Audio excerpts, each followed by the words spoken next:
Oi, tudo bom? Seja muito bem-vindo ao Três Vassouras. Vá entrando, se acomode, a gente já vai atender vocês. Rosmerta, por favor, separa lá mais cadeira. Sim, é que chegou mais gente do Clube do Livro.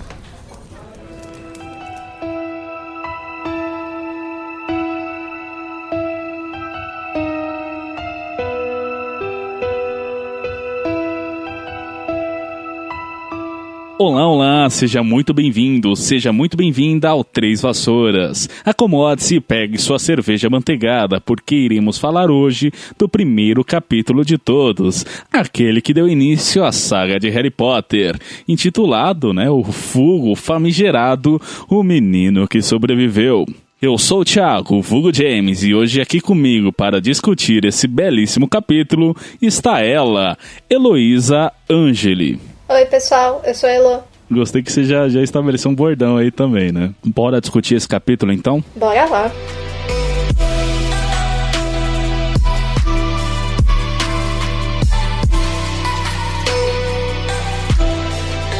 E como é início de temporada, como a gente está começando um novo livro, a gente precisa, antes de mais nada, passar a ficha técnica do bendito livro, né? Então, vamos lá com os dados de Harry Potter e a Pedra Filosofal. Bom, esse livro foi publicado lá nas Terras Gringas em 20 de junho de 97, já faz bastante tempo. E a editora que publicou inicialmente o original foi a Bloomsbury Publishing. Esse livro, teve um nascimento muito ligado à vida da J.K. Rowling, né? Porque foi uma coisa que ela foi desenvolvendo durante a década de 90 e ela levou 5 anos para produzir o livro, que inicialmente ela não trabalhava com isso, né? Tinha a vida dela lá. Segundo a lenda, em 1990, a Rowling quis se mudar para Manchester, mas não conseguiu apartamento nenhum, voltou para Londres de trem, e durante essa viagem que tudo começou. Ela começou a ter as primeiras ideias para a saga, e de acordo com ela própria, tudo de cabeça, sem ter onde anotar nada, né? Não tinha nem o famigerado guardanapo lá, que às vezes a gente ouve falar.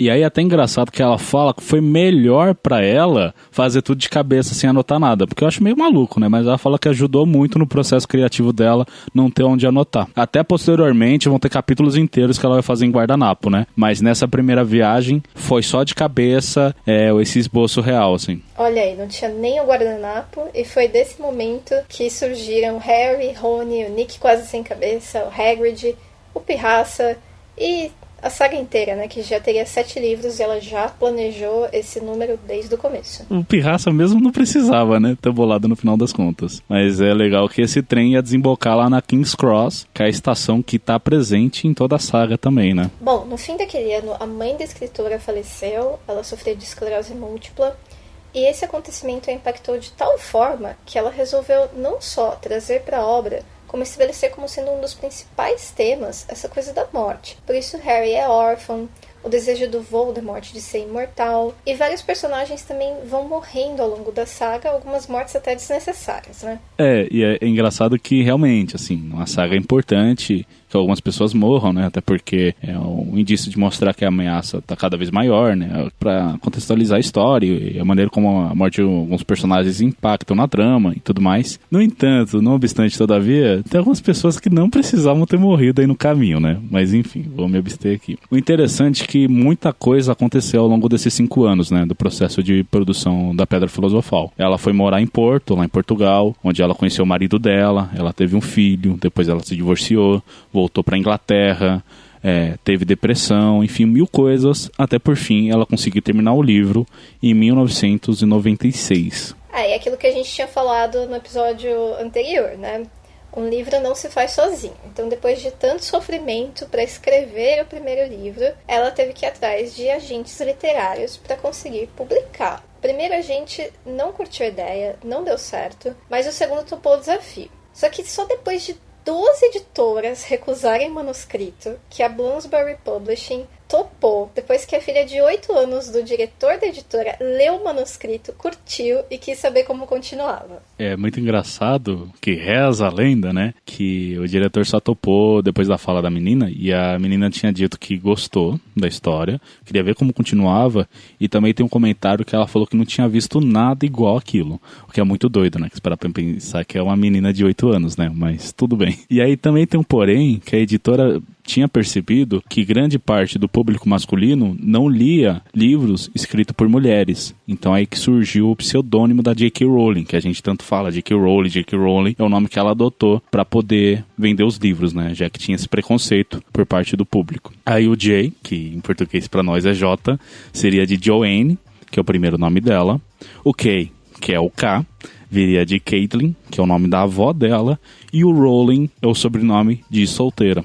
Quando eu era criança e lia os livros, eu achava muito estranho, porque ficava aquele JK lá, né? Tipo, a gente teve o presidente JK, o Juscelino Kubitschek, e eu ficava, nossa, mas quem que é esse JK? E eu revirava o livro procurando, assim, fotinho, né? Que às vezes tem foto, tentando descobrir quem era, e isso permaneceu um mistério pra mim até um certo ponto. Acho que só no segundo, no terceiro livro que eu descobri quem era, que era uma autora e tal.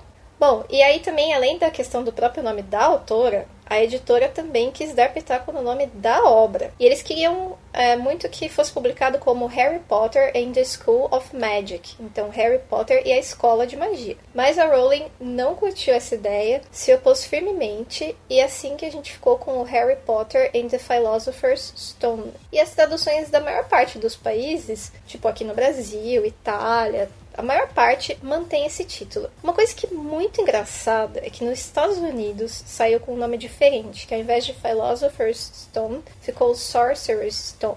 E aí a tradução francesa seguiu também esse mesmo esquema, né? E aí em francês também fica lá Harry Potter e a Escola de Magia, que é o que os editores lá da Inglaterra tinham sugerido pra ela, mas só na França que saiu com esse título aí. Isso, e só um adendo aqui, pra quem, como eu, não manja tanto de inglês assim, o Sorcerer's Stone seria a pedra do feiticeiro. E, assim, eu fico me questionando muito que, por quê, né? Por que tirar o Philosopher, sabe? Por que a pedra do feiticeiro? Que raio de feiticeiro é esse? Por que não pode ser a pedra filosofal que já tá... Bom, não sei como que era em 1996, 1997, quando foi publicado, né? Mas a pedra filosofal tá muito no nosso imaginário, assim, né? Por que tirar esse termo? É uma coisa que está muito presente, né? A coisa da alquimia e o Nicolas Flamel atrás da pedra filosofal e o elixir da vida, transformar chumbo em ouro, etc. E aí lá nos Estados Unidos não, os bonitinhos preferiram Sorcerer's Stone, mas tá bom, né? Agora, vindo para terras tupiniquins, a editora Rocco foi quem comprou os direitos de distribuição de Harry Potter, e eles compraram um pacote fechado em 3 livros, né? O Harry Potter e a Pedra Filosofal, a Câmara Secreta e o Prisioneiro de Azkaban, e eles tentaram lançar tudo no mesmo ano, que foi ao longo de 2000, sendo que o Pedra Filosofal saiu no dia 1º de janeiro de 2000, com tradução da Leah Wheeler, que é quem vai ser a tradutora da saga inteira.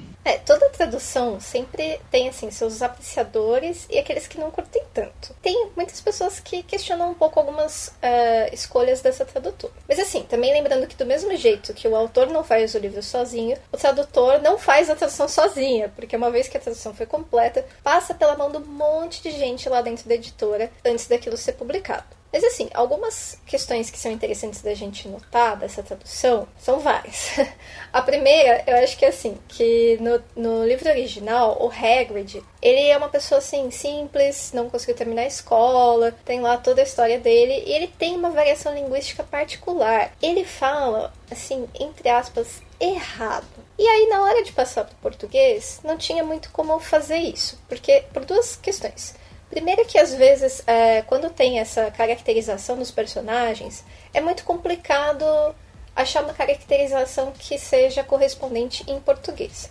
E a segunda questão é que, como é um livro infanto-juvenil, os pais das crianças, né, que estariam consumindo o livro, que são público-alvo, poderiam questionar isso e cancelar o livro já naquela época, não consumirem o produto porque, tipo, como assim, né? Tá dando um mau exemplo aqui pros meus filhos, esse negócio aqui todo errado. Aí outras questões que são bem interessantes aí da tradução são relativas aos nomes, porque alguns nomes de personagens foram traduzidos, né, foram adaptados para o português, e outros não. Assim, isso é muito comum dentro de traduções, né? Porque sempre tem dois caminhos. Um é aproximar mais da língua para a qual a obra está sendo traduzida. E outro caminho, né, é aproximar mais da língua de partida, né, do original. Só que o que acontece? Alguns nomes permaneceram iguais, né, como Harry, Hermione, Minerva.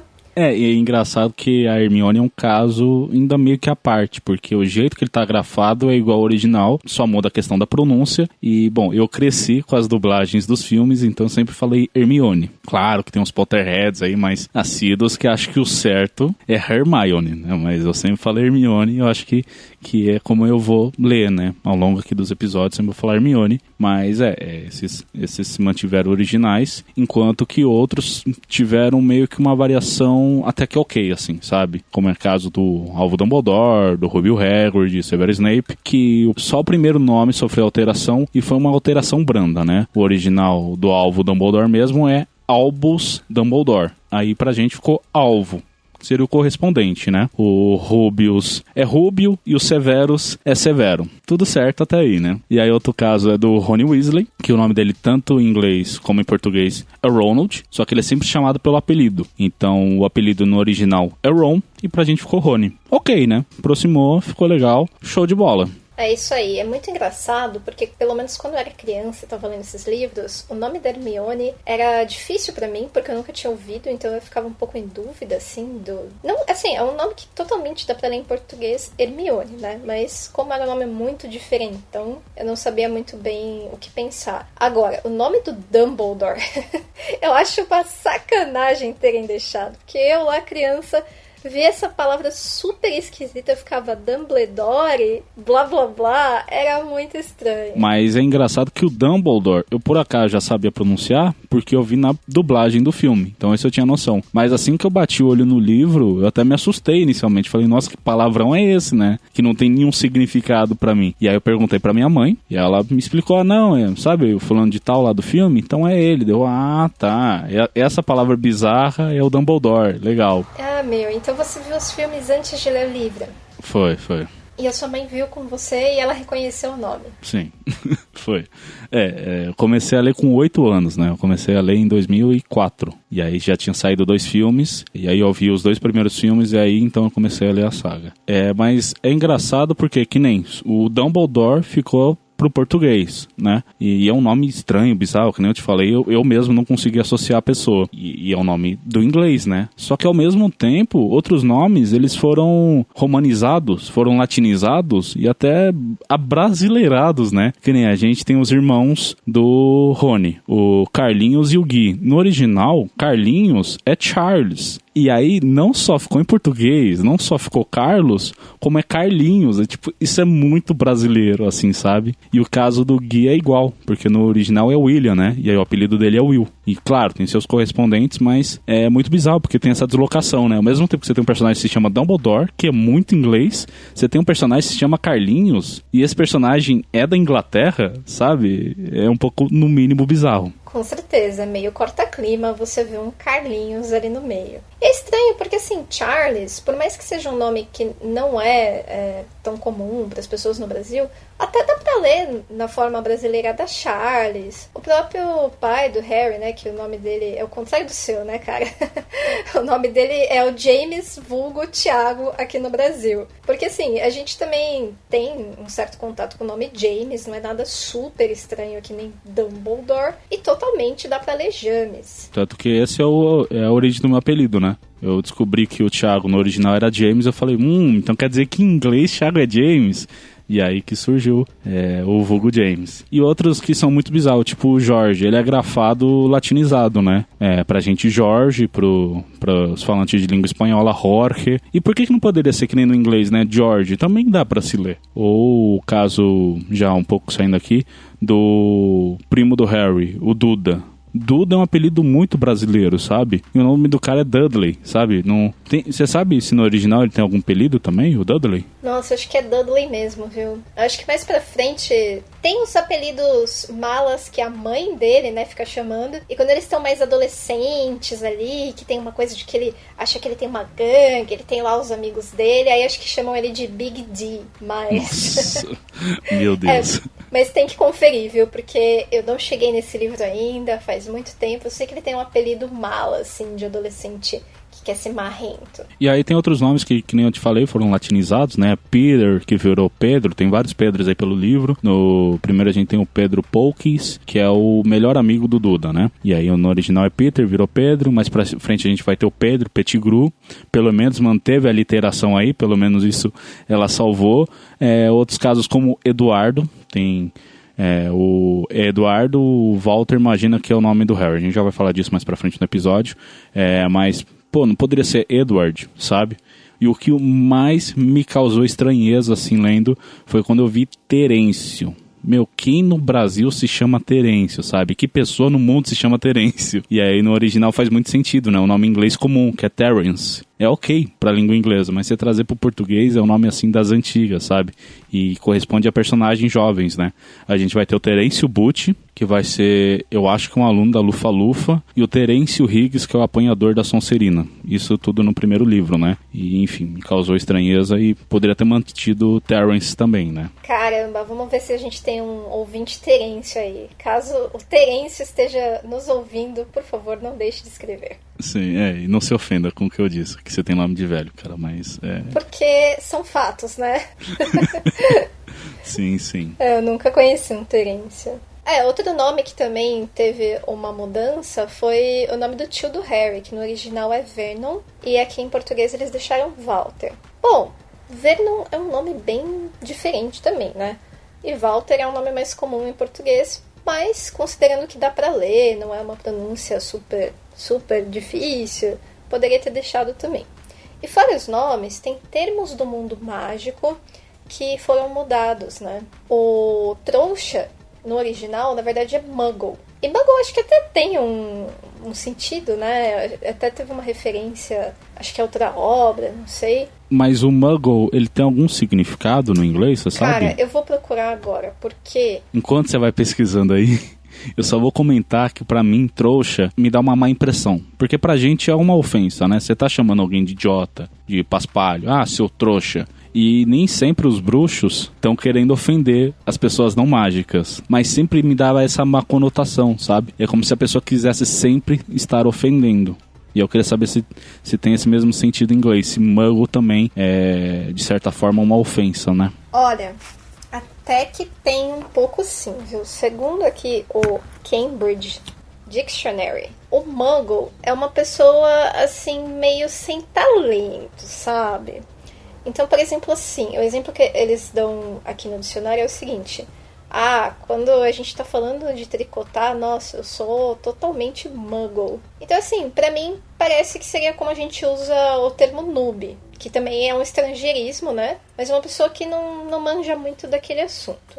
Só que, assim, eu acho que não é... Bom, talvez seja uma palavra mais das antigas, ou uma palavra muito específica lá da variação do inglês britânico, né, das variações dos ingleses britânicos, mas não é um termo que eu tive contato fora da série da Rowling, não, né? Mas me parece que não é uma coisa tão pesada quanto o trouxa. Trouxa, especialmente pra criança, né, cara? Você xingar seu coleguinha de trouxa é pesado. Eu lembro justamente disso, né? Que era justamente dessa época, das inúmeras brigas que eu tive na escola, um chamar outro de trouxa e realmente ter essa conotação mais pesada. Outro aqui que é pesado, que queria saber também porque ela escolheu, foi aborto, que no original é squib.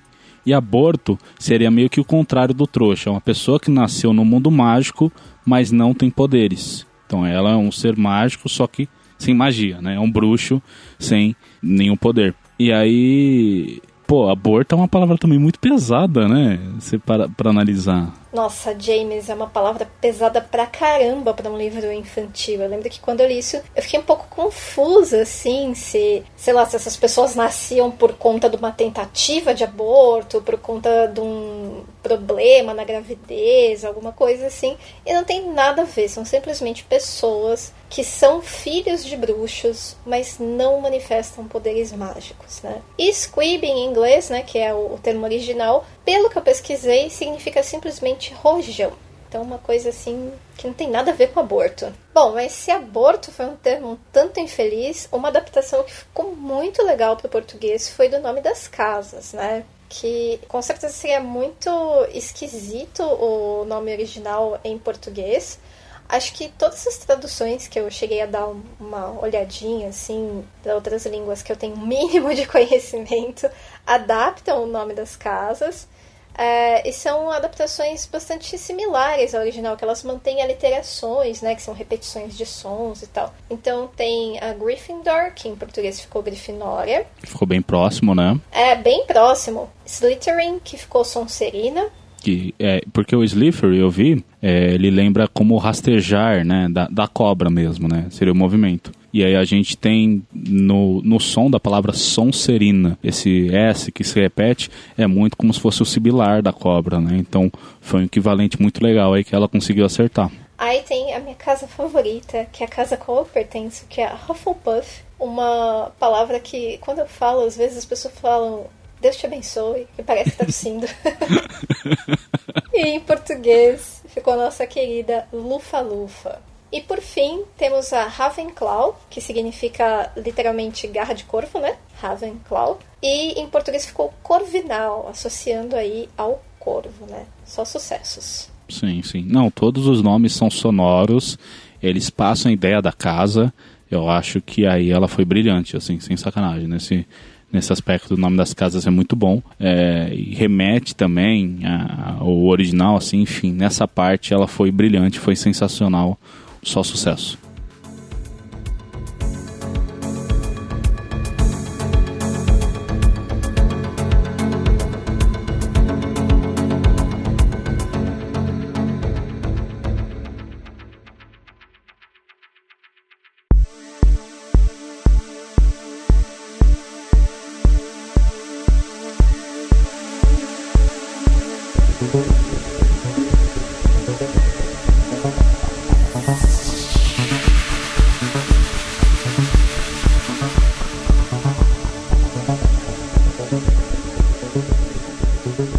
Bom, agora sim, entrando no primeiro capítulo de fato, né, a gente fez todo esse paralelo lá atrás, que a gente achou importante salientar também, o começo do primeiro livro também, começo da temporada, começo do podcast, então a gente achou legal também trazer essas informações à parte. Agora entrando no primeiro capítulo de fato, a gente tem antes de mais nada aqui uma fala da autora, que ela apontou que esse capítulo teve diversas versões ao longo do tempo que ela estava produzindo, lá na década de 90.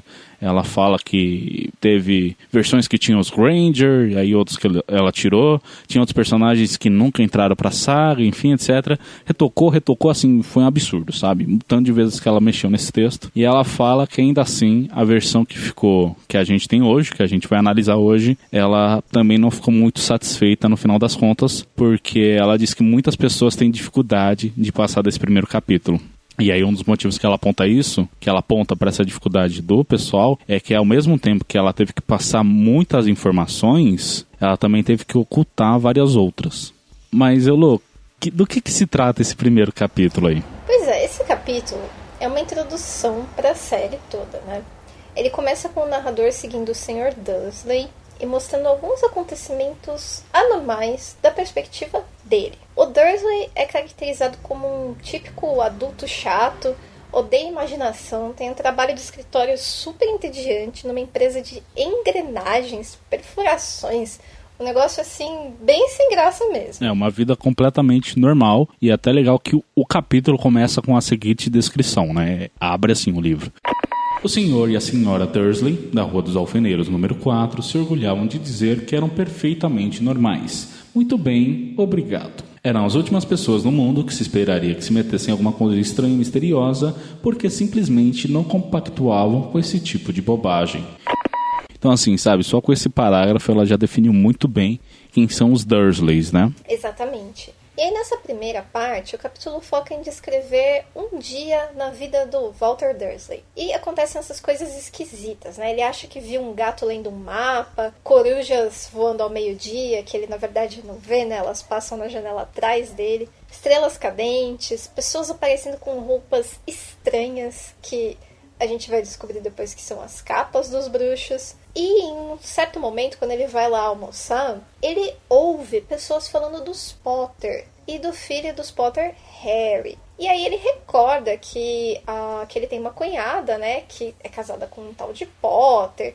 Tem um filho que pode chamar Harold, não sei o que, mas talvez seja Harry. É engraçado que ele meio que entra num negócio assim de viés de confirmação, sabe? Ele tenta afastar a todo custo a ideia que dessa parte da família da esposa dele, né? Os cunhados dele. E aí ele fica imaginando, não, tem nada a ver. É Potter, mas o nome do menino é Eduardo, é Ernesto. Não, sabe? Não tem sentido. Ele tenta a todo custo afastar essa ideia, porque afinal ele é uma pessoa normal e são pessoas anormais falando, apontando de alguma forma que ele teria conexões com coisas anormais que ele abomina de todo jeito, né? Isso aí. E outra coisa engraçada é a caracterização física do casal Dursley, né? Porque o Walter é descrito como sendo alto, corpulento, sem pescoço e com um bigodão bem farto. E a Petunia Dursley já é descrita como alta, magra, loira, com um pescoço mais comprido que o normal. Perfeito para espichar o pescoço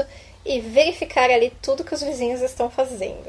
E aí o Walter, né, mega preocupado, que... Não, como assim? Estão falando dos Potter, esse tal de Harry aí. Chega em casa e pergunta pra esposa. E aí a esposa, muito contrariada, confirma pra ele o que ele mais temia. Que a irmã dela casou com Potter e os dois tiveram um filho chamado Harry. Verdade, ela confirma bem a contragosto. Bom, apesar dessa situação toda, o Sr. Dursley vai pra cama pensando assim, não, nada a ver, acho que foi impressão minha... Isso aí não vai acontecer nada, né? Tem um monte de gente que chama Potter, muitos meninos se chamam Harry. E é enquanto ele está lá, tentando pegar no sono, dormindo ali na caminha dele, que nós somos introduzidos ao universo mágico da série. Primeiro que nada, a gente tem a aparição do Alvin Dumbledore, e o livro descreve que ele aparece como que por acaso, né? E aí a gente já pode traçar a primeira teoria, que realmente o Dumbledore só é um cara muito furtivo, né? Ele tirou 10 em furtividade no dado, ou ele aparatou, né? Um conceito que a gente vai ver mais pra frente nos livros, que os bruxos sabem teleportar. E aí...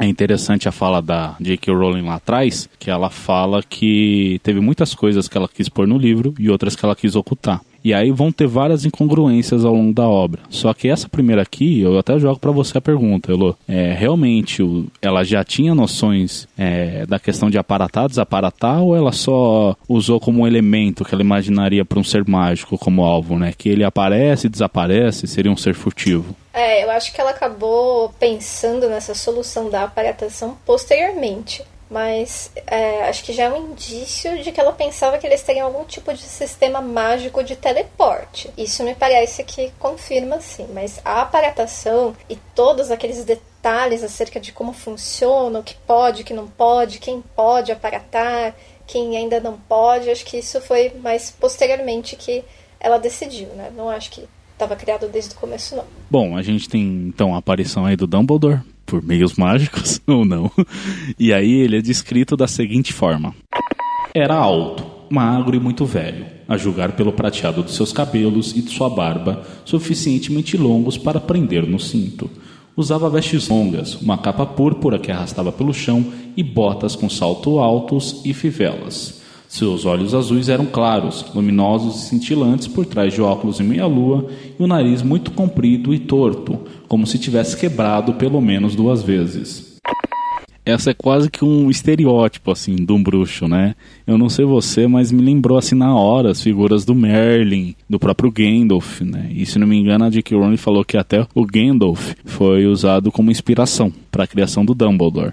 E aí é legal de lembrar que o Gandalf, por sua vez, é meio que a forma do Odin, o deus nórdico da sabedoria. E aí a gente tem meio que um estereótipo já de cara para esse senhor, né? Que ele é uma figura austera, séria, sábia. E aí, o legal da Rowling também é que ela usa muito dos nomes nos personagens, né? Uma característica muito legal dela, que alguma característica do personagem às vezes está no nome, como é o caso do próprio Alvo Dumbledore, né? Que o nome vem do latim, albus, e aí a gente tem em português o alvo. E alvo também é um termo que pode se referir ao branco, né? No sentido de pureza, de algo imaculado, que a gente vai ter, de certa forma, no Dumbledore, né? E até uma característica que tem nele visualmente. Ele tem barbas e cabelos brancos. E aí, no parágrafo seguinte, a gente já tem essa figura do Dumbledore quebrada, né? De uma pessoa austera, séria. Porque no que ele olha pro gato, que foi o mesmo gato que o Walter viu na rua dele, logo que ele saiu de manhãzinha e tava até agora de noite, e o gato tava comportando-se de maneira, assim, digamos, estranha, né? Primeiro que ele tava muito rígido, ele não parava quieto. Quer dizer, ele tava completamente imóvel, mas às vezes ele tava lendo um mapa, tava lendo a placa da rua, sabe? Comportamentos que um gato não teria. E aí no que o Dumbledore olha pra ele ri do gato. É isso aí, né? Ele acaba sendo caracterizado como um cara totalmente excêntrico e esquisitão, que quebra muito esse estereótipo do velho sábio, né? A figura do mago e tal. E quando a gente encontra o Dumbledore, nós vemos ele manipulando alguns objetos meio esquisitos, que começam também a dar indício que essa personagem aí não apareceu por acaso só porque era muito furtiva, né? E sim que tem alguma coisa rolando. Ele tem um objeto que é o apagueiro, o contrário de um isqueiro, e com esse objeto ele consegue apagar todos os lampiões da rua. E ele também tem um relógio de ouro com 12 ponteiros, mas nenhum número. Tem os planetas orbitando. E aí esses dois objetos, eu vou fazer de novo a mesma pergunta, Elu. Lembra que ela falou que tinha informações, etc, não sei o quê? O apagueiro, ele vai aparecer lá mais pra frente, né? A gente não vai dar tantos spoilers assim, mas o relógio de ouro simplesmente some, nunca mais é citado. E aí, você acha que ela já sabia que o apagueiro ia ter outra função ou ela só jogou e depois reaproveitou? Eu acho que ela foi plantando as sementinhas ali pra colher depois, né? Acho que esse relógio também já tá ali porque, de repente, se ela quisesse desenvolver esse objeto, ele já teria sido apresentado nesse primeiro capítulo, só que ele não foi desenvolvido. E da mesma forma, eu acho que o apagueiro também, né? Ele acabou por ser desenvolvido, a gente encontra esse objeto novamente no decorrer da história, mas podia ser que também só tivesse sido usado nesse momento, viu? Pelo menos... Assim, não tem como a gente ter certeza do que se passou na cabeça da autora, né?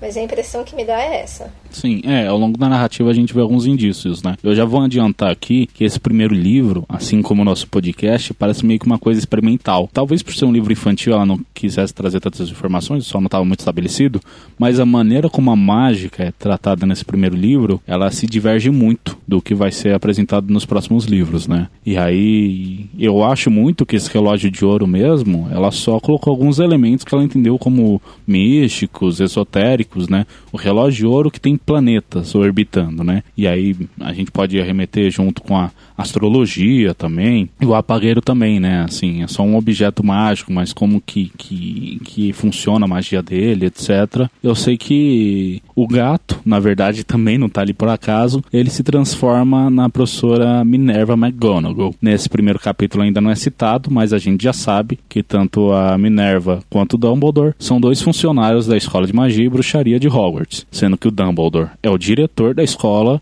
e a Minerva é a vice-diretora. E aí já tem outra... Não é bem pergunta, é só mais um comentário mesmo, né? Que a Minerva, ela era um gato que se transformou numa pessoa, né?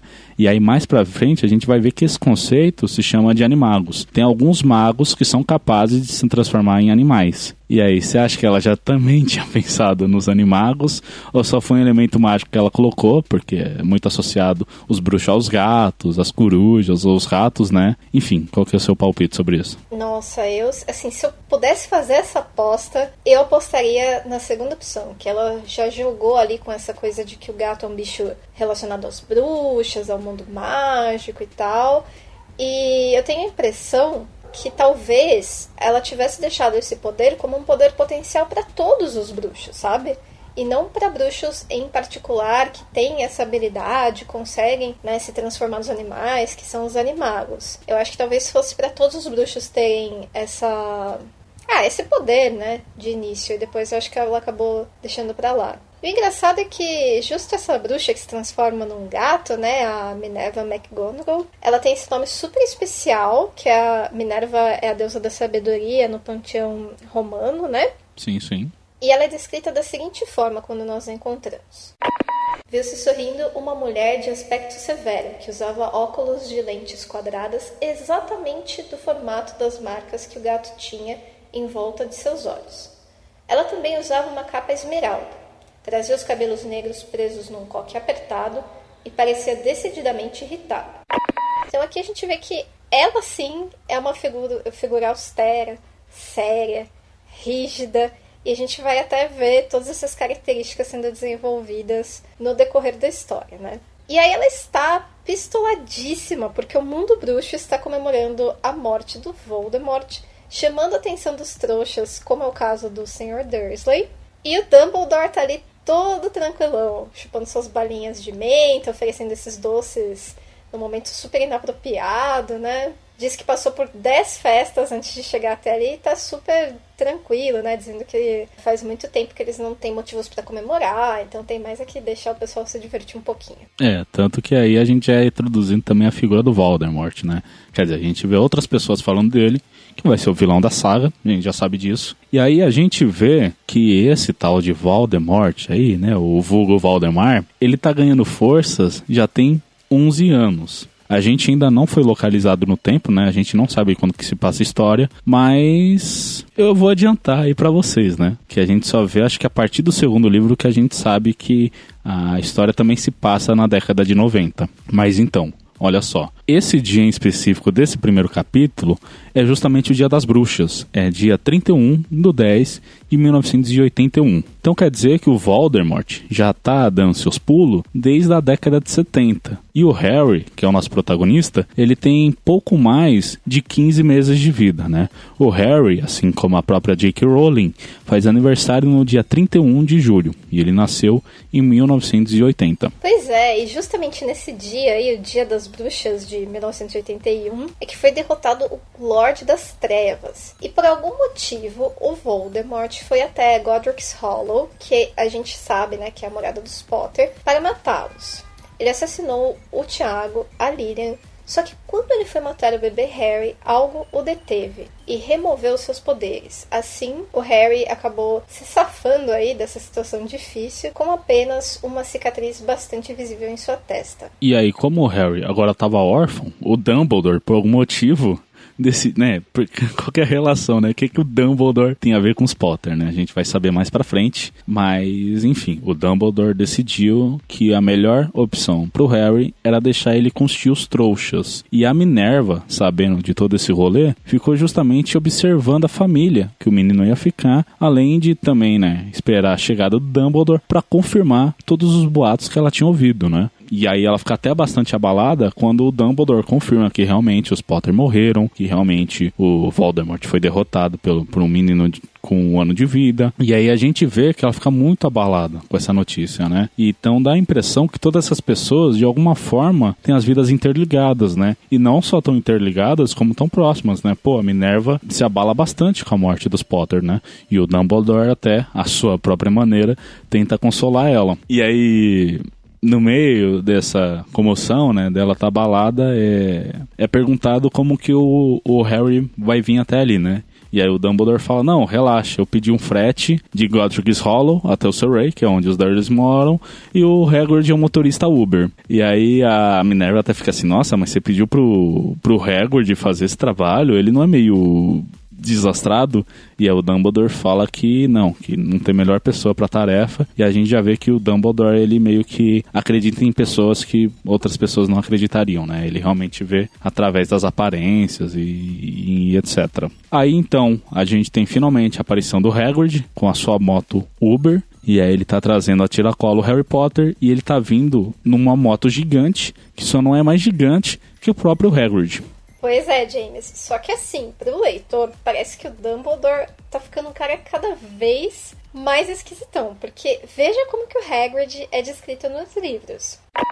Ele era quase 2 vezes mais alto do que um homem normal, e pelo menos 5 vezes mais largo.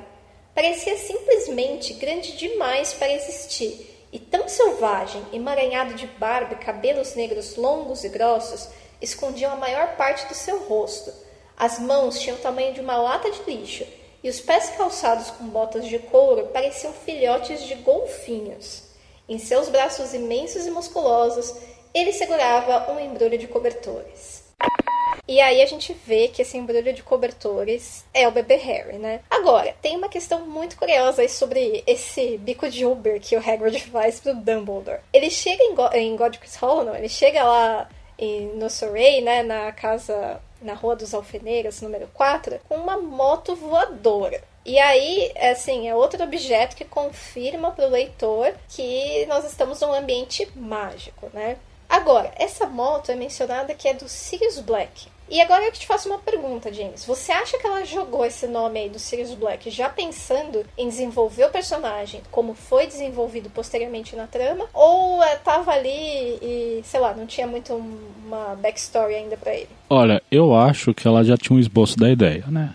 A gente até poderia entrar em detalhes de toda a história do Sirius Black, mas eu acho que o episódio já tá bastante longo e tudo mais. Mas o pessoal que já leu, já viu os filmes, sabe que o Sirius Black é muito importante, tanto na vida dos Potter, como posteriormente na do Harry, etc. Todo um passado dele, etc. Eu acho que aí não tava muito claro tudo pra ela. Mas assim, ela já tinha uma noção desse personagem e que lá na frente ele ia ser importante. Tanto que 2 livros depois é abordada a história dele, né? Então, assim, ainda que não tivesse a história completa, eu acho que pelo menos ela tinha um esboço de quem seria esse Sirius Black. Eu não sei o que pensar. Mas, se você diz, eu acredito. Vamos analisar aí mais à frente quando o personagem aparecer, né? Bom, apesar do Hagrid ser esse cara gigante, assim, até assustador, ele é um cara super emotivo, é muito fofinho. Ele é super emocionado com o falecimento, né, com o assassinato dos Potter.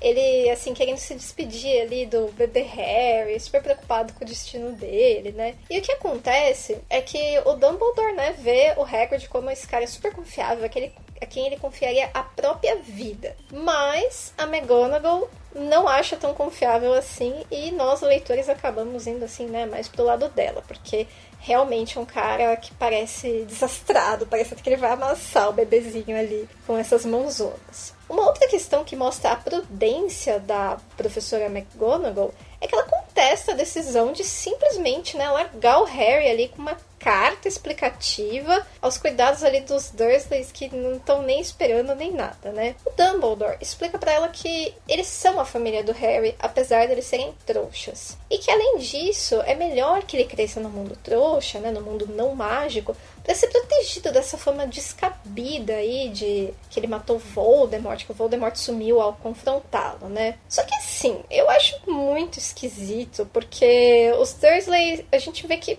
eles não são pessoas legais, assim, não é só uma questão deles serem trouxas não mágicos, mas eles acabam até sendo abusivos mesmo com o Harry, né? E outras opções, né, que poderiam deixar o Harry ali dentro do mundo mágico, recebendo um acompanhamento do pessoal de Hogwarts, seria deixar, sei lá, com alguma família adotiva de bruxos, né, mas que vivesse no campo, longe da cidade e tal, longe do mundo. Mas enfim, é isso aí que eles decidem, apesar da Minerva contestar. Sim, que assim, a gente olhando enquanto narrativa, a gente sabe que isso é um recurso de roteiro para justamente o Harry ser o personagem orelha, né? Como ele tá fora do mundo bruxo, ele vai descobrindo junto com a gente as coisas e assim tem um porquê dele explicar, né? É um estranhamento deles e a gente acompanha isso. E, assim, é legal, ao mesmo tempo, o argumento do Dumbledore de apontar justamente que ele vai viver num mundo em que ninguém sabe que ele é famoso. Então, tipo, ele vai só descobrir que ele é famoso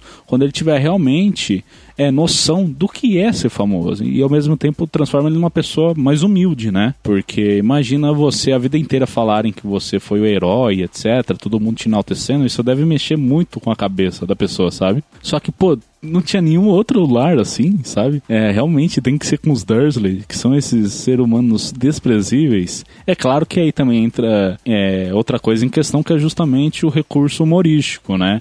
É um livro infantil, então realmente a gente vai, ao mesmo tempo que se sensibilizar com o Harry, porque ele realmente está num lar abusivo, são realmente pessoas que assediam ele, assim, ele sempre sofre agressões do primo, e os tios estão nem aí, os próprios tios mal a mal alimentam ele, etc. Ao mesmo tempo que você se sensibiliza, tem algumas tiradas de humor a partir daí, né? Você cria uma sensibilidade pelo Harry, ao mesmo tempo que você detesta os Dursleys. Mas, hoje em dia, assim, realmente, é no mínimo questionável essa escolha da escritora de fazê-lo assim, né?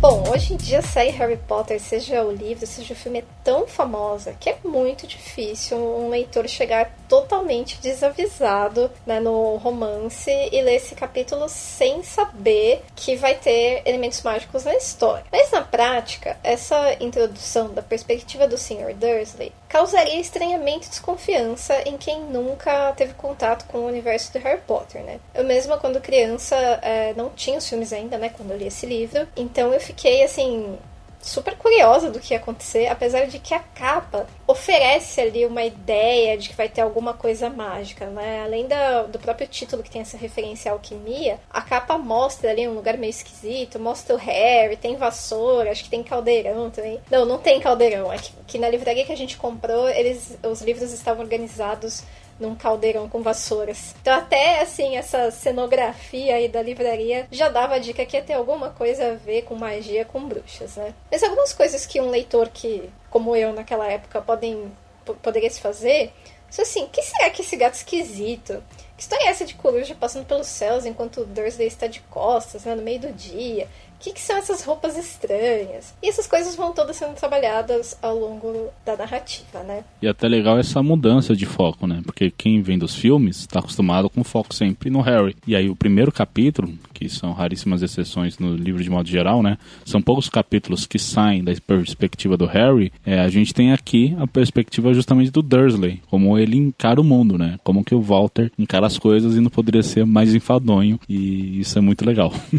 Essa primeira parte do capítulo, pelo menos, né? O foco nos Dursleys, depois no Dumbledore, na Minerva e no Hagrid, até só no segundo capítulo a gente vê realmente o Harry, né? O protagonista, o menino que tá na capa. Sim, com certeza. Essa primeira introdução do Dursley chatão até cria um contraste, né, com esse mundo mágico de aventura que o leitor vai seguir, né, por toda a narrativa, por toda a história. Bom, e a gente comentou já da narrativa, né? A gente pode comentar agora também de outros temas que estão aí já nesse primeiro capítulo e que vão ser abordados ao longo da série, ou não, né? Enfim, a morte é o primeiro deles, como a gente já comentou lá atrás, né? Vai estar permeando toda a série, então acho que não precisa de mais comentários. Mas também tem a questão da importância das cicatrizes, né? Além dessa questão da morte, ela já coloca o lance da importância das cicatrizes, porque a McGonagall fala pro Dumbledore, pô, não tem um jeito aí de fazer uma magia e fazer uma plástica na cara desse menino, né, pra ele não ficar com essa cicatriz bizarra na testa. E o Dumbledore explica que não teria como, porque é uma cicatriz, né, de um ferimento mágico, nem ele conseguiria desfazer, mas que também as cicatrizes são importantes e que elas podem trazer benefícios. Ele faz uma piada, assim, uma brincadeira, a gente não tem muita certeza se ele tá falando sério ou não, que ele mesmo tem uma cicatriz no joelho que é idêntica ao mapa do metrô de Londres. Lógico que a cicatriz do Harry vai ser desenvolvida dentro da história e não tem nada a ver com o mapa de metrô, é uma coisa muito mais profunda, mas ele já joga aí a sementinha desse tema que vai ser desenvolvido mais pra frente, né, que as cicatrizes podem trazer orgulho, podem trazer benefícios e são importantes. E outra questão que a gente vê sendo trabalhada no decorrer desse capítulo é o lance das aparências e do preconceito, né, então assim, aquele gato esquisito que a gente começou o capítulo encontrando não é um gato coisa nenhuma, é uma bruxa, é a McGonagall.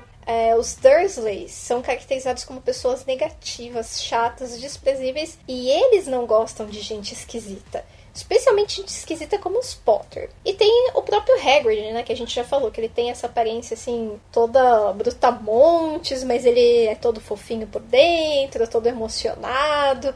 E essa questão, né, da visão do Dumbledore, que acha que ele é a pessoa mais confiável do mundo, e da McGonagall, que pensa que ele é um desastradão, né? Tipo, nossa, ele é a melhor pessoa pra trazer um bebê pra cá. E eu acho que essa foi a nossa análise do primeiro capítulo. Finalmente conseguimos analisar um capítulo. Yeah!